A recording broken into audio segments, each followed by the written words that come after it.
NEET പരീക്ഷാ ക്രമക്കേടുമായി ബന്ധപ്പെട്ട് CJPയുടെ നേതൃത്വത്തിൽ ഡൽഹിയിൽ നടന്ന വിദ്യാർത്ഥി പ്രക്ഷോഭത്തിൽ കേന്ദ്ര വിദ്യാഭ്യാസ മന്ത്രി ധർമ്മേന്ദ്ര പ്രധാൻ ഇന്നലെയാണ് രാജിവെച്ചിരുന്നത്.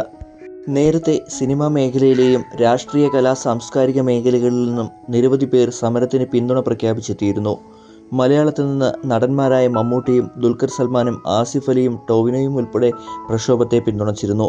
ഇപ്പോഴിതാ ധർമ്മേന്ദ്ര പ്രധാൻ രാജിക്ക് പിന്നാലെ നടൻ ചന്തു സലീംകുമാർ പങ്കുവച്ച ഇൻസ്റ്റഗ്രാം സ്റ്റോറിയാണ് ചർച്ചയാകുന്നത്. കാശ്മീരിൽ കല്ലേറ് നിർത്തിച്ചവർ ഡൽഹിയിൽ കല്ലേറ് നിർത്തിക്കുവാൻ വന്നിട്ട് തിരിച്ചുപോയി എന്ന് കേട്ടു.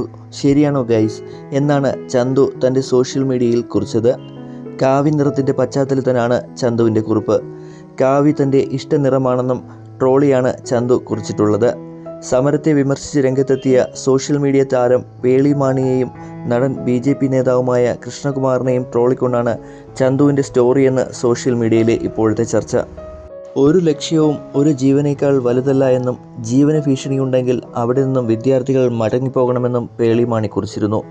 കൂടാതെ തനിക്കിഷ്ടപ്പെട്ട നിറം കാവിയാണെന്നും തനിക്കും അഭിപ്രായ സ്വാതന്ത്ര്യമുണ്ടെന്നും താരം പറഞ്ഞു. കാശ്മീരിൽ കല്ലേറ് നിർത്തുവാൻ അറിയാവുന്ന മോദിക്ക് ആണോ ഡൽഹിയിൽ ഇത് സാധിക്കാത്തതെന്നായിരുന്നു നടൻ കൃഷ്ണകുമാറിൻ്റെ പ്രതികരണം. വൻ വിമർശനങ്ങളായിരുന്നു ഇരുവരും നേരിടേണ്ടതായി വന്നിരുന്നത്.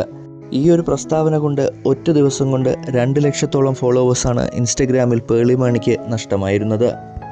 ഇതിന് പിന്നാലെയാണ് ചന്തുവിൻ്റെ പ്രതികരണവും സോഷ്യൽ മീഡിയയിൽ ഇപ്പോൾ കത്തിക്കയറുന്നത്.